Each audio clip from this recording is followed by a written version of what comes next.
So, Yeah. what do you want to talk about? So today I want to talk about two things. One, beauty, and second, wonder. And why these two things are important. So beauty, something which you feel so overwhelming that you cannot hold your emotions inside of you. Wonder is some sort of a curiosity where you reach out and push. So it somehow drives your life. Now, why these two things matter? Now, how Arthur C. Clarke have always talked about, curiosity, and as a human species, something to look forward to or push forward to drive our race. And then Yuval Noah Harari, he talks about that why humans are the species on this planet who's dominated. And I think he talks about yeah, the species which is dominating. Yeah, so it's about we collaborate, we reach out, and we merge somehow, and that's how we move forward. Now, how these two things are important in our life to actually guide us, because recently I was experiencing insane moments of wonder, beauty, and then also just desperate hopelessness and no sense of direction.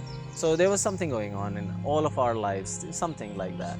And last few times I've experienced turbulence. So I needed to trust something. I needed some sort of an intuition because there was none. So I used these two moments to actually guide me. Now I want to explore that how these two concepts, which these two great writers are talking about, somehow have place in our evolutionary biology. So let's imagine our pre-ancestor humanoid sitting in a branch, doing their own things, and then suddenly one of them decides to, raise their head up and then see far away, like those beautiful stars, and there's a sunset going down, and there is no emotions in their body to actually, tell that what it is all about.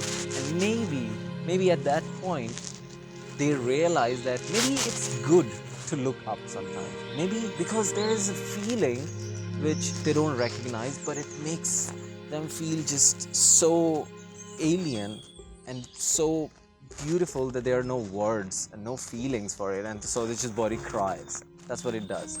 And you're not supposed to cry when you are so overwhelmed by euphoria.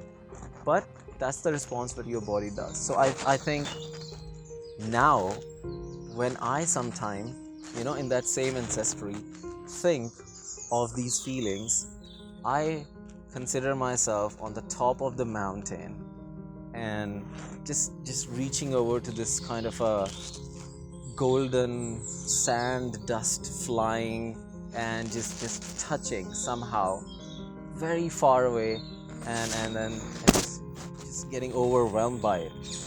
This is a very abstract feeling, but I use those abstract feelings to actually go forward in life to one of the directions, of course, one of the very, very important direction in your life, to actually choose what path I'm taking. So this is about living nearest to your potential. We don't know what the potential is. We sometimes can't trust our intuitive sound, noise coming in our head. So what do we have? We have these wonderful, insane, beautiful feeling to guide us, which came from our evolutionary drive and now, reside into echoes of our human species.